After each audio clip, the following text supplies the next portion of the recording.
Barese is played by Tony Darrow, and Albert Barese is played by Richard Maldone. Oh, Mama Olivia, como stai, darling? Listen to him without my darling. I am nobody's darling. This one here, she never disappoints you. Hey, Mama Olivia, how are you? Do you remember me, Larry Boy Barese? Well, I know who you are. Yeah, you lit an apartment house on fire and scared your mother half to death.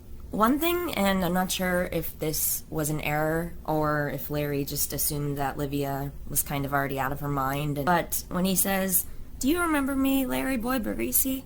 It's the episode right after the one in which Livia attends his daughter's wedding. Melissa was beautiful up there. I know, thank you. Are you still seeing your other women, Lorenzo? First meet Larry in Season 1, Episode 4, Meadowlands.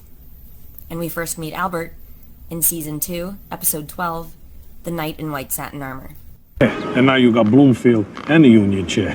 Actually, fellas, my cousin Larry wants the Fairfield contract. Being a hardship of his family. This is why we have a fixed bid club, because everyone's got a story about why they should go to the head of the line. Talk to the king of Dermabrasion about what went down. I'm talking to him, and he's looking at his reflection in the plexiglass. Yeah, well, some people are stuffing themselves. Some people are out there stuffing themselves. Only Larry's got a trial coming up. He's in no position to go into the unknown not known. No. Make a move against Tony Soprano. No way. Federal indictments. Yeah. I got a guy who owes me. He's got a gumar who works at FBI headquarters as a word processor. When's it coming down? I don't know. When she knows, she'll tell me. You sure about this? Oh, it ain't just my source in Jersey. Half of New York moved to Fort Lauderdale already. Mama's moving in here on the 15th. Ooh, I like your shoes, Larry boy. Yeah, Mama hasn't been well in the mind. Last week she threw a jar of artichokes at me. Well, she better not throw any artichokes at me. They were both loyal to Tony Soprano. When Albert was approached by Richie to go against Tony, he turned that down. I didn't need that shit that happened the other day. You don't need that shit that happened the other day. Imagine getting a facelift. 1 week later, you're in jail. Can you imagine that? You get a facelift, 1 week later you're in jail? And when Larry was approached by law enforcement later on, he didn't betray Tony.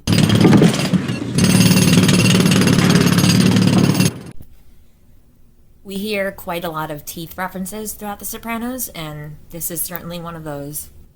There'll be bones, teeth. What are we gonna do? We're gonna pack our toothbrushes. See, there it is again. While you may think to yourself, this guy seems like he's not exactly at the top of his class, perhaps he has more sense than what may first meet the eye, or the ear. He's the one who asked Sil straight up if it was Tony responsible for the killing of Ralph. Sort of a Silvio side note, but Sil could have very easily gone down the rabbit hole with Albert and Patsy of all people we know has resentment for Tony. Sil could have indulged them, talking about Tony behind his back and his potential murder of Ralph. But he didn't. He decided to go take a leak rather than leak information about Tony. Alley Boy and Ralph have some issues early on in Season 3. All right, who gave the order to torch one of Albert's trucks? One of the trucks. Be quiet, Albert.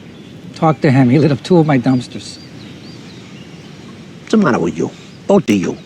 Like Ralph, he's also a good earner. You have any idea what Albert kicked up last week? I fix it. No more fires. I mean, don't get me wrong. I wouldn't piss on this Ralph if he was on fire. We normally tend to think of Ralph Cifaretto when fires come to mind. Barese boys were fans of fire themselves. We hear Tony warn both Ralph and Albert, no more fires. And then Livia also mentions to Larry, "Oh, I remember you. You lit an apartment house on fire and scared your mother half to death." A usual introduction probably goes something along the lines of, "Oh, this is my son, grandson, so-and-so. He went to this school. He's married to this person. He does this. He lives here," etc., etc., etc. You know, the kind of normal introductions that one gives. But here, "Oh, you lit an apartment house on fire. That's where I remember you from." You're supposed to be earners. That's why you got the top tier positions. The guy. We talked about this over at the other place. With the guy. The councilman. It petered out. It petered out. It died on the vine. It died on the vine. It died on the vine. It was also at Albert's birthday party where the infamous Ginny Sack joke was told by Ralph.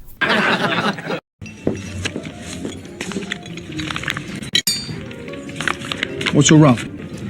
Probably down in the bunker. I tell you, if I didn't know better. We're off the record here, Albert. We're off the record. It's Tony. What? Am I wrong? Honestly, I don't know. This is bad, my friend. But to whack the guy over a horse? And what's next? You get clipped for wearing the wrong shoes? You should get some shoes like his. I'll tell you something, Tony. This last move is the best move you ever did. The feds are never going to surveil an old folks' home. Yeah, I know. That's why I got 6 truckloads of bootleg Paladin coming in. Hey, There he is. what can we say about this guy? The ancient Romans had a word for it. Asshole. Where's Larry? He's staying home. He's the boy's godfather. It was him who called me. Said he was going to be down here with the kid. House arrest. You realize I had an entire container of a port provolone coming into that port Saturday? Phil and them put it on a truck, took it to Westchester instead of Rawway. Huh? Let me tell you something. Anthony Soprano was very adroit at keeping his family out of the fucking frying pan. Both cousins. The rest of us... So, perhaps ironically, Larry ends up keeping Tony out of the frying pan later on, as we see. Larry told him J.A. was solely responsible for the death of a certain African-American person. Congratulations, Anthony! Yeah, well.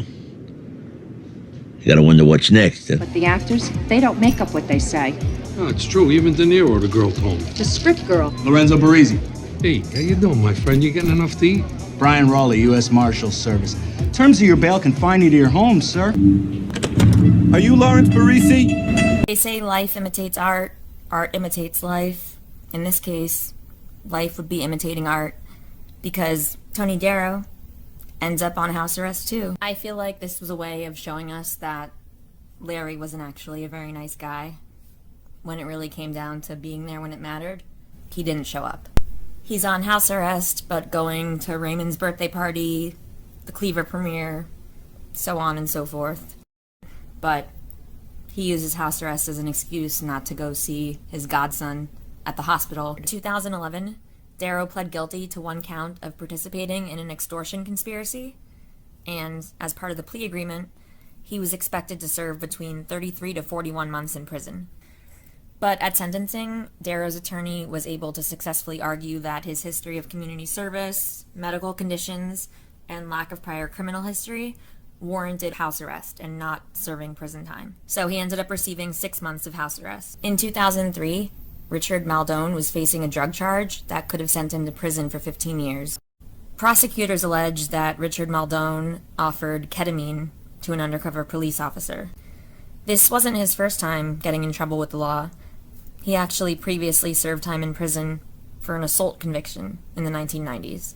Now, I'm not positive, but I would assume Richard Maldone's not appearing after Season 5, Episode 2 may have had something to do with the arrest and everything else that was in the news related to his legal issues. The last episode in which we see Larry Barese is Stage 5, where he's arrested at the Cleaver premiere for violating the terms of his house arrest. Thanks for watching. I hope you enjoyed this video.